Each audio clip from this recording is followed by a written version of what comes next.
É isso aí. Olha aí, a gente está já várias semanas. Você já está cansado dessa imagem aí? Já está cansado dessa série? Ainda não, né? Ainda não? Não, né? Que bom. Pensando como Deus pensa. Pensando como Deus pensa. E aí, você já vimos aí alguns pontos, né? Você botou esses pontos aí porque você vai falar disso tudo? Pode ser, pode não ser. Mas a gente já conversou sobre várias coisas desse ponto aí. O que Deus pensa sobre mim? O que Deus pensa sobre você?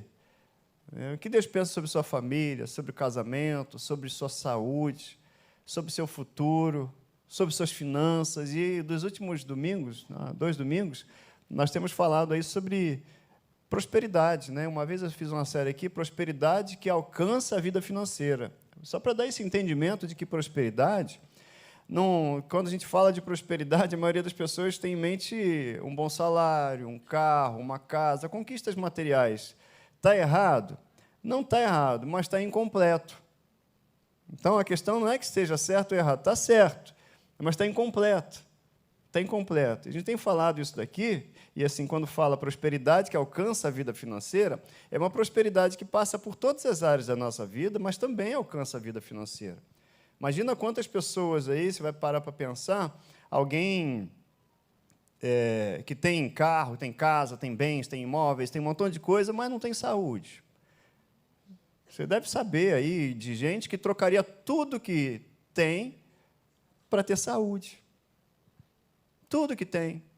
Né? E naquele momento tão delicado da vida, às vezes a pessoa está no hospital, está numa internação, ou qualquer lugar, em qualquer momento que esteja, ela olha e fala assim, nada disso tem valor. E pior ainda, né, se a pessoa não tem Jesus.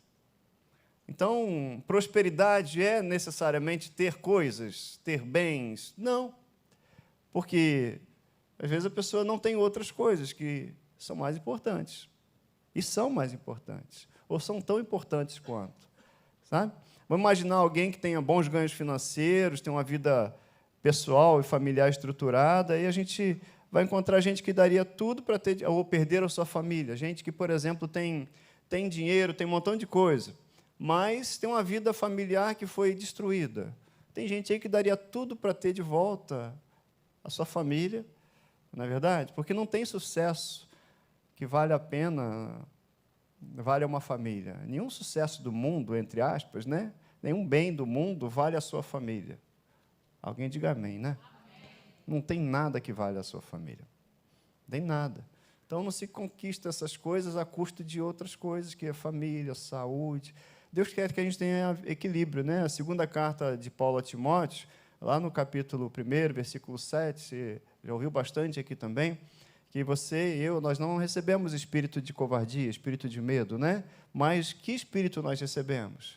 De poder, de amor e de moderação, equilíbrio, dependendo da tua versão. Então, é equilíbrio. Deus quer que você tenha, e eu também, a gente tenha equilíbrio naquilo que a gente vive, naquilo que a gente faz, em nossos relacionamentos, no nosso dia a dia. E aí, Jesus tem algo a dizer sobre isso? Tem muita coisa. A Bíblia tem muita coisa. Você pode abrir tua Bíblia, por exemplo, aí, lá em Lucas, no capítulo 12, versículo 15.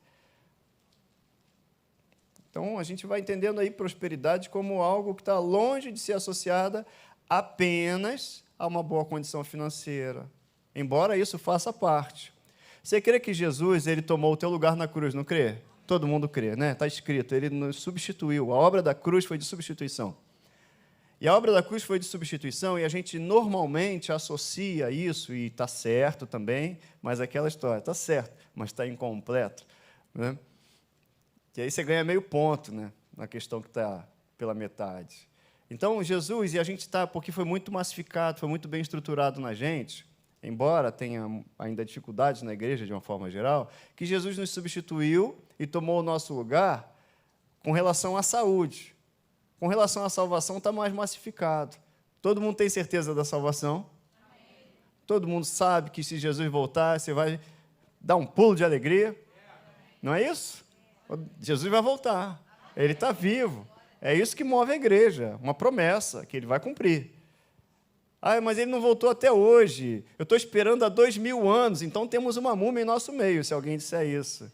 Não é verdade? Ninguém está esperando há 2.000 anos. Uma vez falaram isso num estudo que eu estava dando. Pastor, mas a gente já está esperando há 2.000 anos, Wellington. A gente está esperando há 2.000 anos Jesus voltar. Falei, eu não, você me desculpe. Eu não tenho essa idade toda. Entendeu? Eu, nesse momento, estou esperando há 49 anos. Mas, em termos de consciência, é menos que isso. Porque essa consciência ela nasceu depois. Não quando eu nasci, naturalmente. Né? Mas aí a gente vai olhando e vai vendo essas coisas da Bíblia. O que eu estava falando, que eu esqueci? Isso, que está massificado. Obrigado. Que está massificado, sabe? Salvação. E Jesus tomou o nosso lugar, não tomou? Obrigado, gente. Jesus tomou o nosso lugar na cruz. E a Bíblia fala que ele, o que está em Isaías lá? Ele levou sobre si as enfermidades e as dores. Por suas pisaduras. Mas também está escrito, então a gente pega isso e aplica o quê? A saúde, está certíssimo. Agora, vamos pegar aqui, em relação à prosperidade, em relação à vida equilibrada, que a gente recebeu de Deus. A gente já recebeu tudo, já está tudo disponível para mim e para você. Mas ele falou que ele, sendo rico, se fez pobre, para que por meio da sua pobreza, nós, fôssemos enriquecidos, é o que está escrito. Então, da mesma forma que ele fez uma obra associada à saúde, ele fez uma obra associada à minha vida, do dia a dia, a minha prosperidade, a nossa vida financeira. A questão é colocar fé nisso daí, é colocar crença nisso daí, e se animar com isso daí. Essa é a questão, é pegar a palavra e se animar com isso. Pegar a palavra e olhar para ela e mirar nessa palavra, para essa palavra animar. E não esperar ninguém animar a gente, porque a palavra de Deus já veio para colocar a gente no devido lugar. A palavra de Deus, tudo que está escrito aqui, diz respeito a quem você é, a quem você pode, ao que você pode. Você não sabe? Eu sou tudo aquilo que a Bíblia diz que eu sou. Eu posso tudo aquilo que a Bíblia diz que eu... E eu sou, o que mais?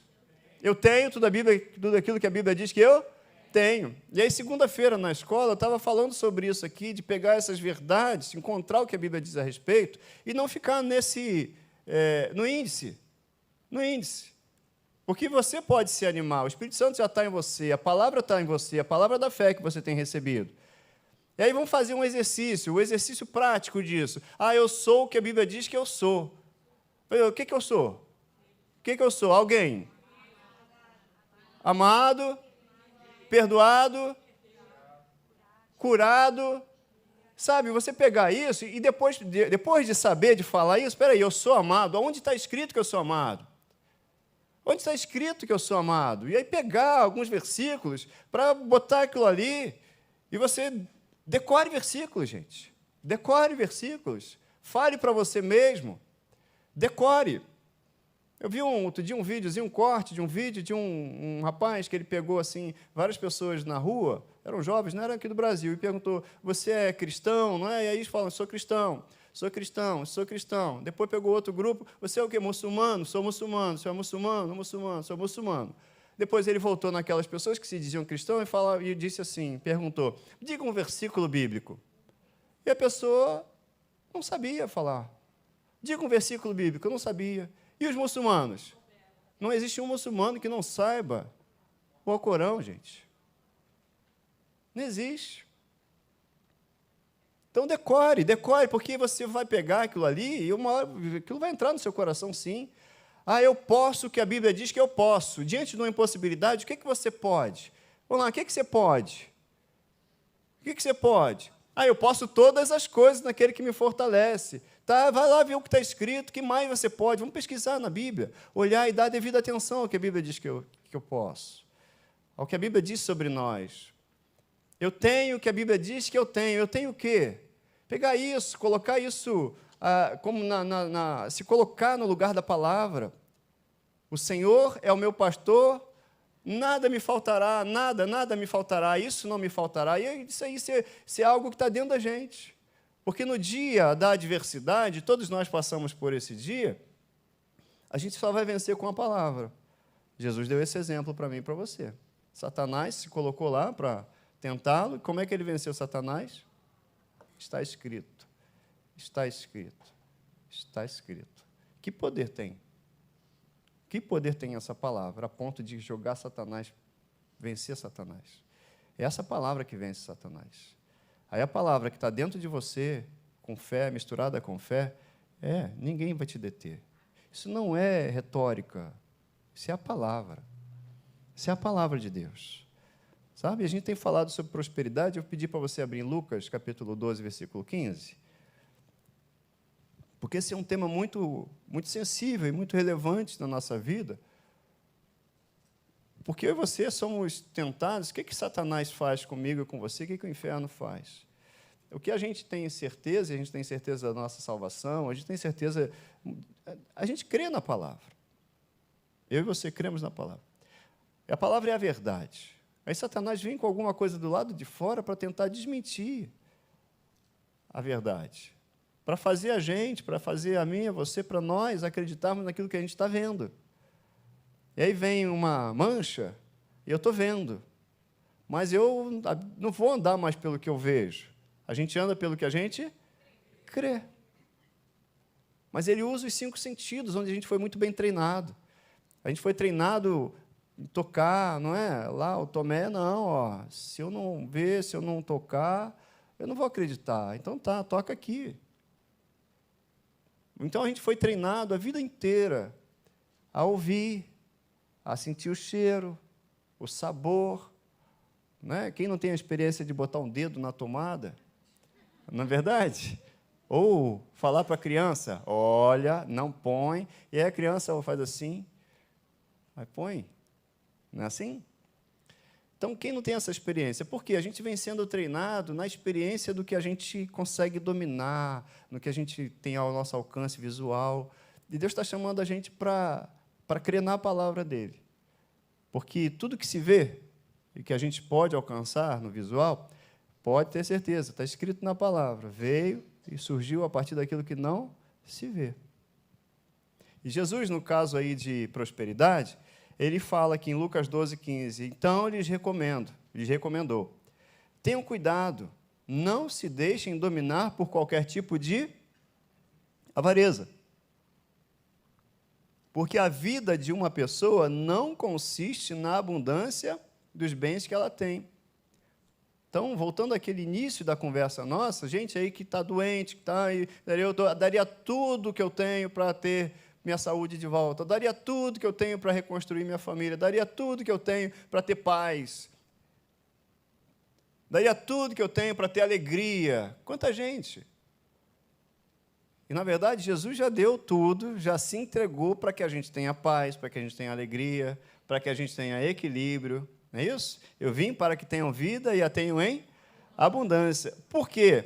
Essa questão do equilíbrio é fundamental. Porque se a gente não tem equilíbrio nisso, o que acontece? A gente começa a valorizar mais o que se tem do que as pessoas. E isso se chama avareza. Avareza. E aí Jesus está dizendo, olha, a vida de uma pessoa não consiste na abundância dos bens que ela tem. A nossa vida não consiste naquilo que eu tenho. Porque o que eu tenho, passa. O que você tem, passa. Mas você tem, e Deus quer que você tenha? Sim. Deus tem prazer, a gente já passou por essa fase, né? Deus tem prazer na sua prosperidade. Você crê que Deus se alegra com a sua prosperidade? Deus se alegra. Deus se alegra em ver você bem. E se você está bem, você vai ficar melhor. Se você não está bem, você vai ficar bem. Amém? Você vai ficar bem. Eu creio. Você precisa crer também. Vai passar. E a gente vai ser aprovado. Mas aqui ele fala que, olha, avareza. Por que eu me deixaria dominar por avareza? O que é avareza? Avareza é idolatria. E por isso Jesus está fazendo chamando a atenção. Tenham cuidado, não se deixem dominar por qualquer tipo de avareza. Avareza é eu considerar aquilo que eu tenho e desconsiderar pessoas. Eu considerar aquilo que eu tenho e não considerar o propósito daquilo que eu tenho. Onde é que está escrito que isso é idolatria, Wellington? Também está escrito lá em Efésios 5. Você pode ler lá, Efésios 5.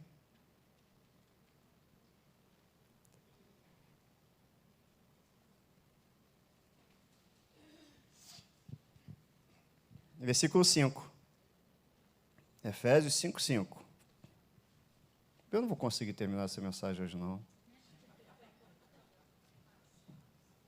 Pô, não. Mas tudo bem. Tudo bem? Então tá bom. Efésios 5, 5. Sabei, pois isso. O quê? Pois isso. Nenhum incontinente, na minha versão, né? Ou impuro, ou o quê? Avarento, que é idólatra, tem herança no reino de Cristo e de Deus. Então, a avareza é idolatria. A pessoa avarenta é idólatra. Por quê? Ela está valorizando mais o que tem do que valorizando quem entregou tudo para ela. Esse é o perigo da gente não ter o equilíbrio, da gente não entender que a nossa vida não consiste na abundância daquilo que a gente tem. E Deus, Ele tem tudo preparado para mim e você, eu creio com todas as minhas forças nisso, porque está na palavra de Deus, Ele tem tudo preparado. E aí o que falta? Falta, de repente, eu crescer, você, cada um de nós crescer, para a gente alcançar aquilo que já está à nossa disposição no reino de Deus, nas regiões celestiais, que é onde você está assentado. Segundo, até que foi lido hoje aqui, Efésios capítulo 2. Ele nos fez assentar nas regiões celestiais em Cristo Jesus. Lá no capítulo 1, capítulo 1, versículo 3, ele fala que já nos abençoou com toda a sorte de bênção espiritual nas regiões celestiais em Cristo. Está entendendo? Então, a gente precisa entender isso para colocar tudo no devido lugar e saber o que Deus pensa sobre mim, sobre minha família, meu casamento, minha saúde, e não colocar nada disso acima dele, porque tudo começa por ele. Porque dele, por ele e para ele são todas as coisas. Dele, por ele e para ele é você. Dele, por ele e para ele é a sua família. Dele, por ele e para ele é seu casamento, aos casados. Dele, por ele e para ele é a sua saúde. Dele, por ele e para ele é o seu futuro. Dele, por ele e para ele as suas finanças. Dele, por ele e para ele tudo que você tem. Dele, por ele e para ele somos todos nós, todas as coisas. Amém? Então a Bíblia vem falando aí, porque hoje o tema seria esse aqui, é prosperidade com propósito, que é equilíbrio. Porque o que acontece na minha vida e na sua, não acontece por acontecer. Ah, Deus me abençoa. Ah, me abençoa. Por quê? Porque Ele me ama? Sim. Porque Ele te ama? Sim. Deus te ama. Não é? Amém. Muito. Você é o queridinho de Deus. Para quem gosta de cocada, você é a cocada dele. Para quem gosta de canjica, você é a canjiquinha dele. Entendeu? Para quem gosta do salgadinho, você é o salgadinho dele. Entendeu? Ah, atendeu a todos, né? Então, tá bom. Então, a prosperidade nossa tem que ter propósito. E a gente já viu aí que Deus tem pensamentos a nosso respeito. E pensamentos de paz, não de mal. Não de mal, mas para dar o fim que você deseja. É o que eu desejo, é. Você quer paz, você quer ser feliz, você quer ser bem-sucedido? Deus também. Deus também. 3 João 1, 2, a gente também conversou sobre isso e tem conversado. Amado, acima de tudo faço votos por tua prosperidade e saúde, assim como é próspera a tua alma. Assim como é próspero o quê? As tuas emoções. Assim como é próspero o quê? Os seus pensamentos, porque a nossa alma é próspera à medida que a gente tem uma mente renovada pela palavra de Deus, não é?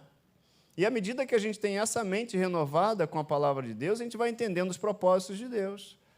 Aí a gente vai se tornando habilitado para experimentar qual é a boa, perfeita e agradável vontade de Deus. Então, a verdadeira prosperidade começa onde? Na alma. Começa na alma.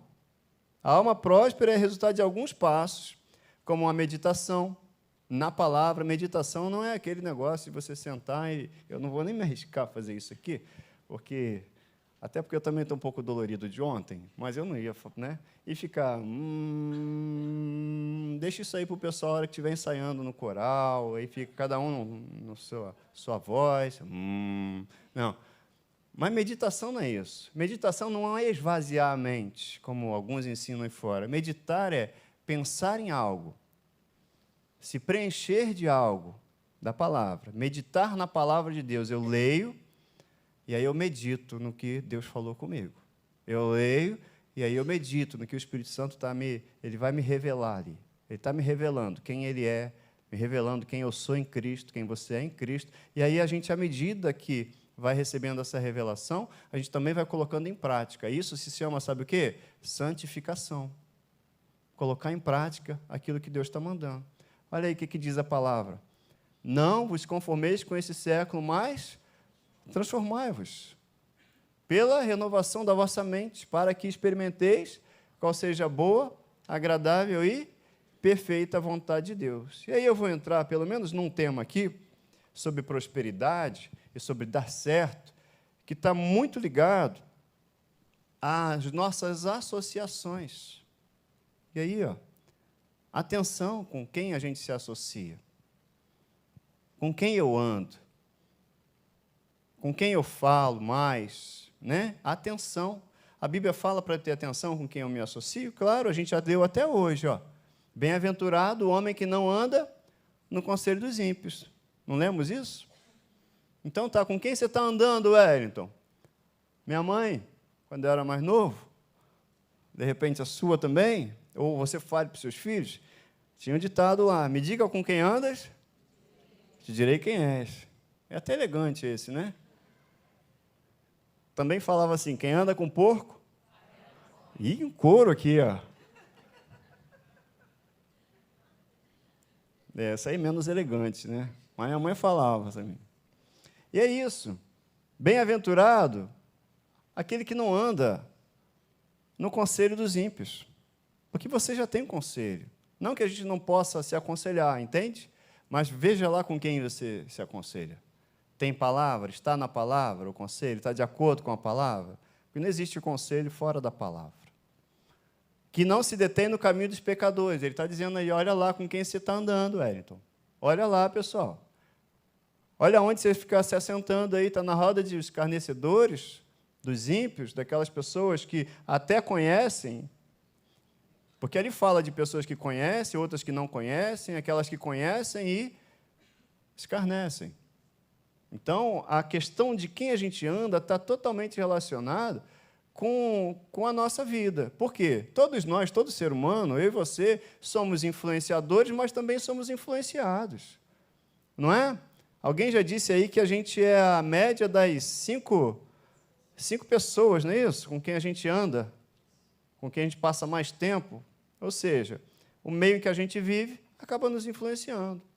Os livros que eu leio, os livros que você lê, aquilo que a gente lê nos influencia. Aquilo que eu assisto, aquilo que eu ouço, tudo isso me influencia. E se me influencia, vai moldar meu pensamento? Vai. E aí, se vai moldar meu pensamento, vai moldar minhas ações, minhas palavras? Vai. E aí, se vai moldar minhas ações e minhas palavras, vai determinar meu futuro? Vai. Então, meu futuro também está relacionado com as companhias que eu tenho. Jovens, por isso que a mamãe fala, olha lá com quem anda, hein? E adultos também, olha lá, papai fala, olha lá com quem anda, para mim e para você. Papai está olhando e está dizendo, olha com quem você está andando. Porque se você escolher direitinho, se você tiver o prazer na lei do Senhor, na lei meditar dia e noite, aí vai ter um resultado. Qual o resultado? Você vai ser como aquela árvore plantada junto ao ribeiro, que dá o fruto no tempo certo. E que mais? E as folhagens? Botox. Não é isso? É, divino, botox divino. E as folhagens não murcham. E será bem-sucedido naquilo que fizer. Então, ele está dando receita de sucesso, um caminho para ser bem-sucedido. Amém? Então, o que você lê, o que eu leio, o que eu assisto, o que eu ouço, isso me influencia e as minhas companhias, as pessoas com quem eu ando, me influenciam. Começa a andar, vê uma pessoa que começa a andar com muita gente que começa a xinga palavrão, andando, daqui a pouco, uma hora são marimbondo. Não é? Wellington, então eu vou sair desse mundo, não vou andar mais com ninguém. Não é isso que a gente está dizendo, é o equilíbrio. E aí a Bíblia também fala desse equilíbrio, porque ela fala a mesma coisa de outra forma, quando Paulo escreve a carta aos Coríntios, vamos ler aqui? Primeira carta aos Coríntios 5, 9, e aí ele explica.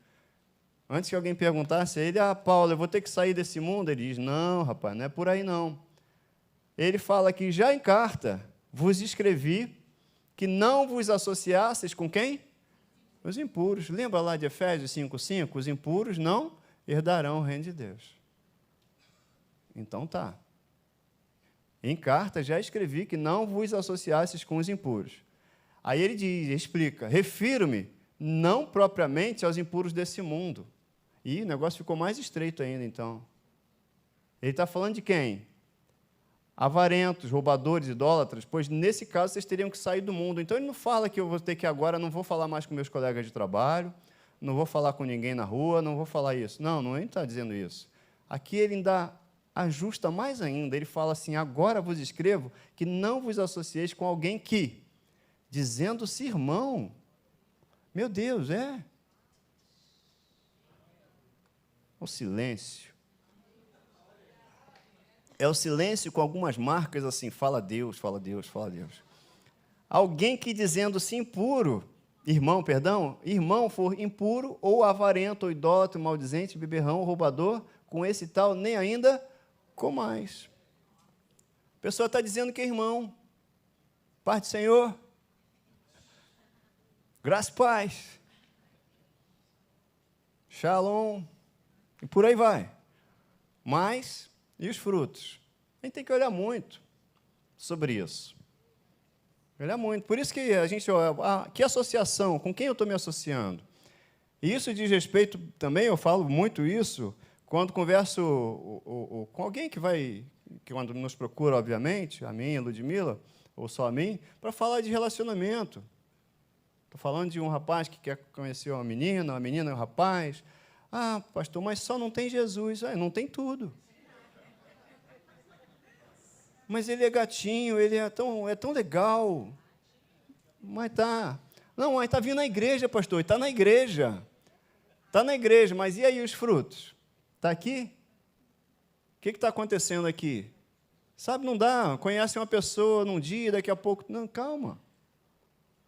As pessoas estão se entregando muito facilmente, né? Muito facilmente. É a coisa do fast food aí, né? Dos nossos dias. Comidinha rápida, e tem que ser rápido, tem que ser rápido. Não é que se é bom, é se é de Deus.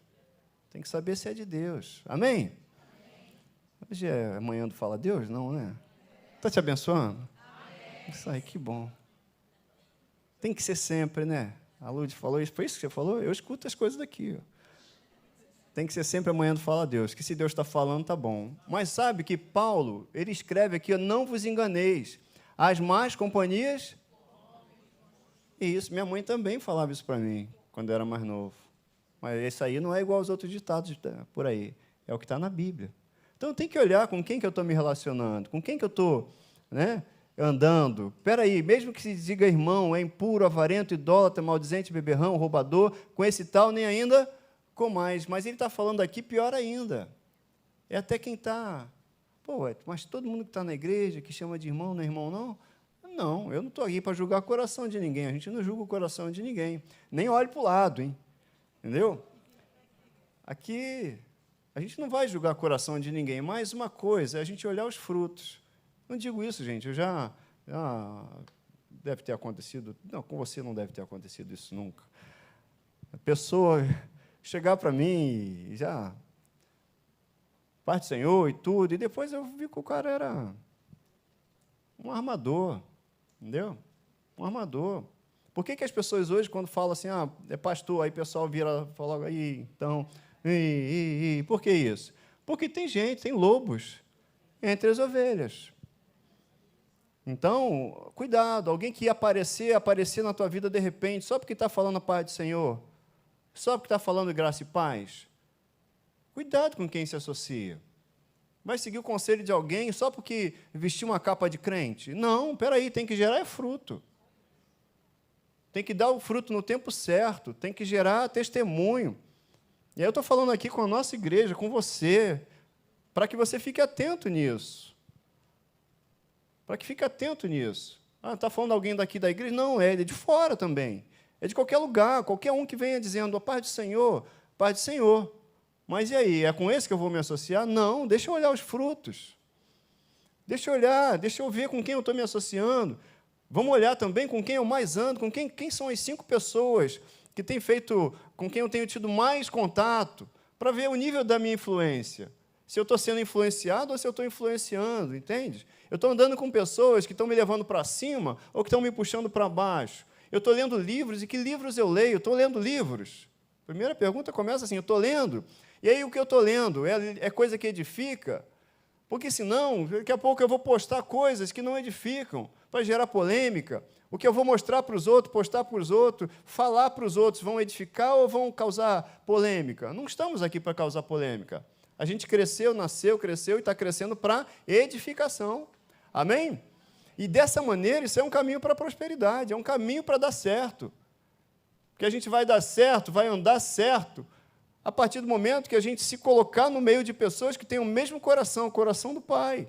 A partir do momento que a gente ande com pessoas que falem a linguagem do reino.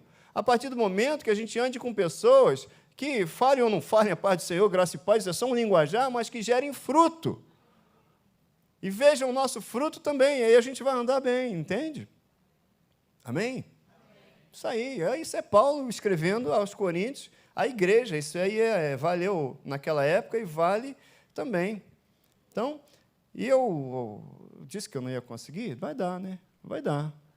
Então, não vos enganeis, más companhias corrompem bons costumes. Então, alguém que tiver uma proposta para você, é uma proposta irrecusável, calma. Calma. A proposta irrecusável é a de Jesus Cristo para você e para mim. Entendeu? Analise com quem você está andando, analise as pessoas que estão no seu dia a dia, analise, porque daqui a pouco começa, e é muito sutil. Satanás é muito sutil. Eu já falei aqui uma vez, quando tem um problema grande, Satanás também coloca problemão grande no caminho, mas eu acho que a especialidade dele é colocar coisas pequenas. Por quê? Porque as coisas pequenas, elas passam despercebido muitas vezes, e ficam ali, a pessoa gera uma concessão aqui, uma concessão ali, outra concessão ali, e aí vão ficando pequenas. Só que elas se amontoam. E daqui a pouco as pessoas estão lá com um problemão. Mas você pergunta assim, mas o que está acontecendo? Aí ela não vai falar de um problemão, ela vai falar de um montão de pequenas coisas. Um montão de pequenas coisas que se avolumaram e geraram um problemão. Muitas vezes, por exemplo, o casal, né? Já que eu fiz a propaganda do dia 19 para casal acontece muito isso. Mas por quê? Aí você conversa com ela ou com ele, não, por causa disso, um montão de pequenas coisas que deixaram acumular e aí se tornaram uma montanha. Entende? E aí, para remover a montanha? Dá para remover também. Se você disser a montanha para ela sair dali, ela vai para o outro lado, crendo, tudo é possível. Amém? Crendo, tudo é possível. Não tem montanha para Deus. Mas a gente pode evitar algumas montanhas. Vamos evitar algumas montanhas, porque Deus, ele faz milagres. Deus faz maravilhas. Você crê nisso? Mas Deus gosta mesmo de ensinar.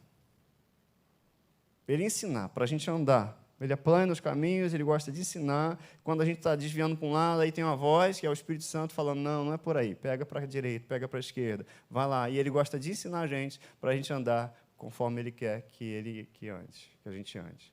Amém?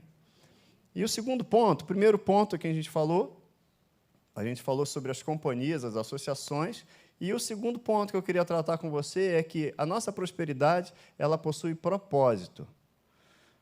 A tua prosperidade possui propósito. E para falar de propósito, é importante ter um senso de eternidade. Sabe? Eternidade. Porque eu e você, aquilo que tem, a abundância de bens do homem, não consiste na vida dele.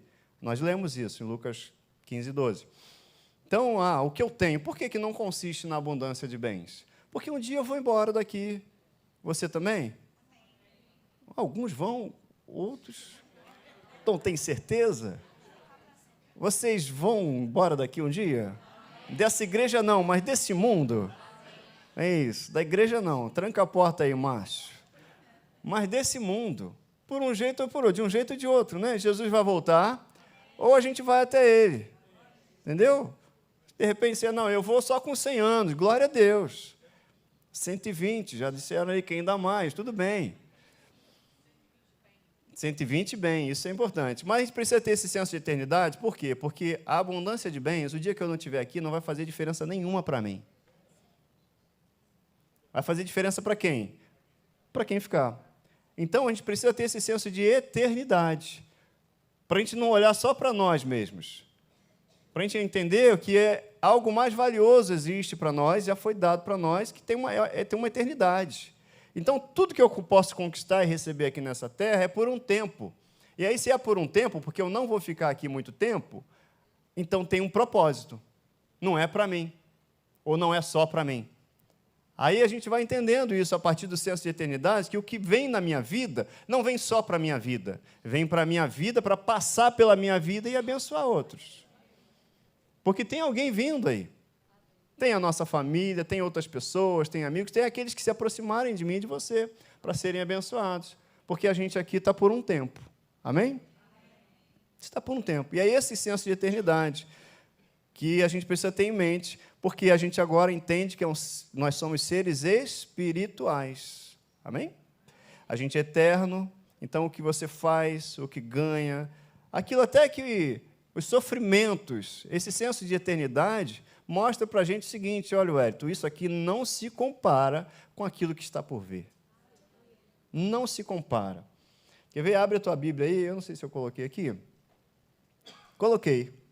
Primeiro eu coloquei que a prosperidade não é um fim em si, mas ela é um fim para um propósito. Então, se eu sou eterno, se eu um dia não estarei mais aqui, tudo que acontece comigo, a prosperidade, a vida que eu tenho, a alegria que eu tenho, o que eu aprendo, não é só para mim. É para mim, não, é para outros. Gente, eu e você vivemos para outros. Isso que eu queria te dizer.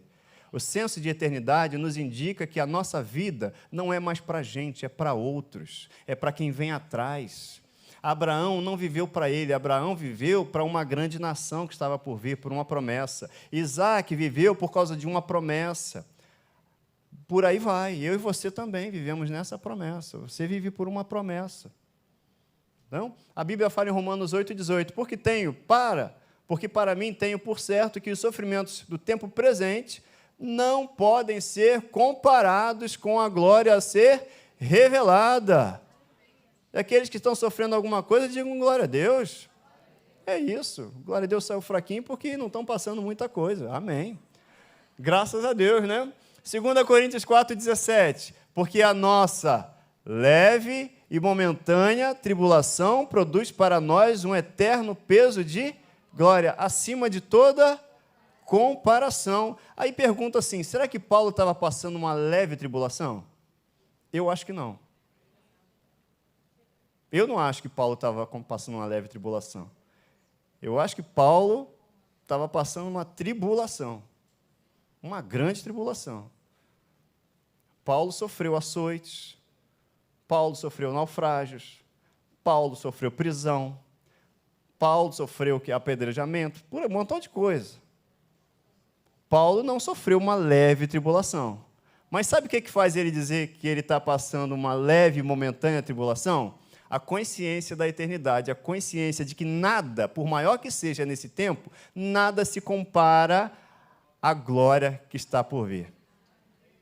Os olhos no foco, no lugar certo, fazem a gente olhar de uma perspectiva diferente. Estou passando por alguma coisa, mas nada se compara ao que está preparado para mim. Estou passando por uma luta, nada se compara com a alegria da vitória. Nada se compara ao eterno peso de glória, acima de toda comparação. E ele continua, na medida, olha aí o que eu falei, na medida em que não olhamos para as coisas que se veem, mas para as que não se veem. Porque as coisas que se veem são temporais, mas as que não se veem, são eternas. Amém? Não que para esse tempo não haja coisas maravilhosas para mim e para você. Existe, estão prontas e preparadas.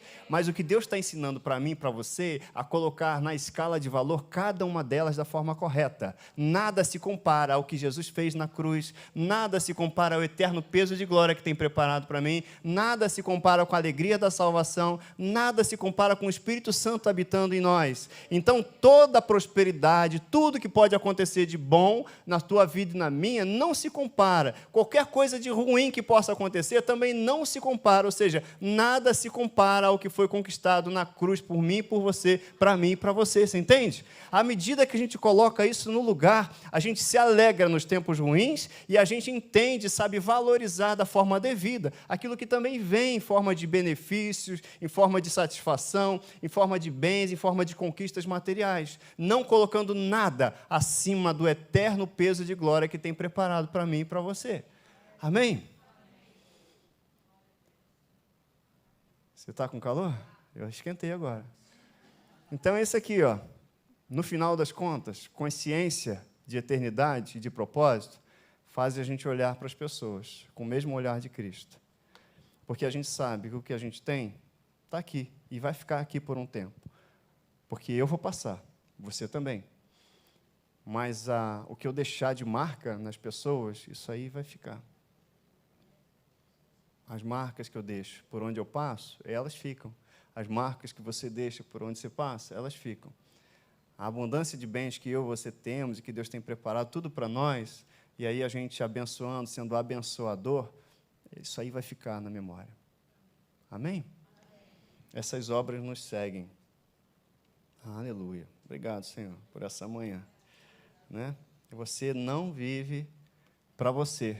A sua vida continua na vida de alguém. A sua vida continua na vida de alguém. É isso. Então, a gente não vive mais. Não mais vivo eu, mas Cristo vive em mim. E a vida que eu vivo na carne? Eu vivo como? Na fé do Filho de Deus. Isso aí. Isso é a esperança da glória em você. Amém? Aleluia. Deixa eu falar só de um moço aqui. A gente, semana passada, falou de José, não foi?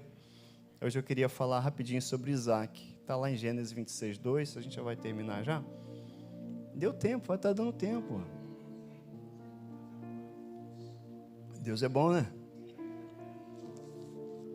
Gente, Deus é bom, sabe? A gente precisa falar mais isso mesmo. Deus é bom. Deus é bom. Deus é bom. Deus é bom. As circunstâncias vêm, tentam mostrar alguma coisa diferente, e você diz, Deus é bom. Daqui a pouco você está convencido disso, porque é verdade, e nada tira do teu coração que Deus é bom. E não só que Ele é bom, mas que a bondade dEle dura para sempre. Deus me ama, Deus me ama, Deus me ama, Deus me ama. E aí isso aí você fecha qualquer porta de pensamento contrário a isso, que eu não sou amado. Que não sou amado? Deus me ama. Ele é bom e me ama, Ele é bom e me quer bem, Ele é bom e tem planos de paz para mim, Ele é bom e tem um futuro para mim, Ele é bom e me salvou, Ele é bom e Ele me ama. A gente é que tem que fechar essas portas, entende? Eu e você que temos que fechar essas portas. Né? Ninguém do lado de fora. Você já tem o Espírito Santo em você, você já tem a palavra. Aí Isaac, lá em Gênesis, no capítulo 26, versículo 2, o Senhor apareceu a Isaac e lhe disse, não desça ao Egito. Era um tempo de seca, né? Mas fique na terra que eu lhe indicar. Era um tempo que estava uma seca. E ele cogitou sair do lugar que ele estava. Habite nessa terra aí, ó. Habite nesse lugar. Não sai do lugar. Não sai de onde eu te coloquei. Não sai da posição que eu te coloquei. Deus falando com Isaac. E tem consequência disso. Não saia daí, por quê? Eu serei com você. Não saia daí, habite aí e eu serei com você e eu vou te abençoar. Porque a você e a sua descendência eu darei todas essas terras e confirmarei o juramento que fiz a quem? A Abraão, seu pai. Você está entendendo a história de Abraão continuando em Isaac? A história de Isaac continuando em Jacó e por aí vai, até continuar em mim e em você. Onde é que está escrito aí que vai continuar em mim e você? Está escrito, multiplicarei a tua descendência como as estrelas do céu e a ela darei todas essas terras. Na sua descendência, Isaac, serão benditas todas as nações da terra. Talvez na versão aí esteja todas as famílias da terra. Não foi a promessa que Deus tinha feito a Abraão? Então, na descendência de Isaac, eu e você seríamos benditos. Você é bendito de Deus. Você é bendito de Deus. Amém? Ele fala, porque Abraão obedeceu a minha palavra e guardou os meus mandamentos, os meus preceitos e os meus estatutos e as minhas leis. Isso. Isaac, então, fez o quê? Ficou em Gerar. Ele não saiu do lugar. Apesar, se você for lá, Gênesis 26, né? Deixa eu abrir aqui. O versículo 1 que eu não coloquei aí. Sobrevindo fome à terra, além da primeira a vida nos dias de Abraão, foi Isaac a Gerar, avistar-se com Abimeleque, rei dos filisteus. Tá bom. E aí Deus falou, ó, não vá para o Egito. Não vai para o Egito. Então não vá para o Egito, não. Fica em Gerar, fica no lugar onde você está. Tem promessa no lugar onde você está. Tá bom? Tem promessa. Aí você se apega à promessa, guarda a promessa, coloca no seu coração e ó, começa a declarar a promessa. E aí você vai ver. Aí é obediência, sabe? Obediência, apesar do que está acontecendo lá de fora. A Bíblia fala, que vou ler aqui um pedaço, versículo 12. Semeou Isaac naquela terra, mas não havia seca ali? Havia. Mas semeou Isaac naquela terra, e no mesmo ano recolheu 100 por 1, diz a minha versão, porque o Senhor o abençoava. Então não é porque a terra era o melhor momento, o melhor lugar para plantar, é porque o Senhor o abençoava. Por quê? Por causa da obediência. Prosperidade está ligada à obediência, está ligada aos princípios que eu sigo, está ligada às pessoas com quem eu me relaciono, tudo isso está ligado. Obediência aos princípios de Deus, é isso que nos faz prosperar. Vamos ficar de pé?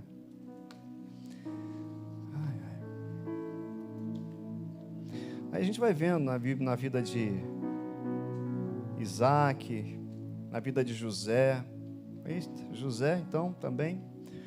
José, depois de passar aquilo tudo que passou no Egito, ele falou, não, eu vim à frente, foi para conservar a nossa geração. O cara foi preso em grilhões, foi vendido, foi caluniado, ficou preso, foi para a prisão. E aí ele entendeu que ele foi à frente, quer dizer, a prosperidade dele não era só para ele, era para ele e para quem viesse após ele. Era para a posteridade dele, era para os irmãos dele, entendeu? Apesar de.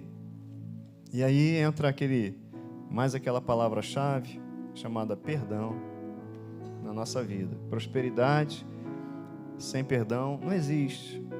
Não dá para avançar com Deus, no reino de Deus, sem perdoar, gente. Tem alguma coisa no teu coração, tem alguma mancha, tem alguma coisa ali, é aquela oração, Espírito Santo, vê se há em mim algum caminho mau, sonda meu coração, e aí você libera perdão, e fica em paz, libera perdão, e fica em paz, libera perdão e se torna apto a avançar, porque não existe relacionamento com Deus sem perdão. Não existe, Ayrton? Não existe, não existe. Está escrito, Ayrton? Está escrito. Se você for lá em Marcos 11, você vai olhar lá que depois ele fala lá sobre fé, sobre dar ordem às circunstâncias, mas ele fala, e quando você estiver orando, lembrar de algum problema com o seu irmão, vai lá. Perdoe para que o Pai também te perdoe. Perdoe para que o Pai te perdoe. Mas o perdão não já foi liberado? Uma coisa é ser liberado, igual bênção. Outra coisa é me apropriar dele. Eu não vou discutir com a Bíblia. Perdoe para que o Pai te perdoe. É o que está escrito, é o que Jesus falou. Senão não registrava isso. Entendeu? Então não tem relacionamento com Deus sem relacionamento com pessoas. Por isso que esse senso de eternidade faz a gente olhar para as pessoas. Que a gente vai amar as pessoas, vai querer o melhor para as pessoas, a gente vai repartir com pessoas, a gente vai abençoar pessoas. Por quê? Porque a gente entendeu a eternidade, entendeu que aquilo que vem em minha vida, na sua vida, na vida de cada um, não vem só para nós, vem para nós, para passar por nós, nos abençoar e produzir marcas em outros, marcas de Cristo em outros. Amém?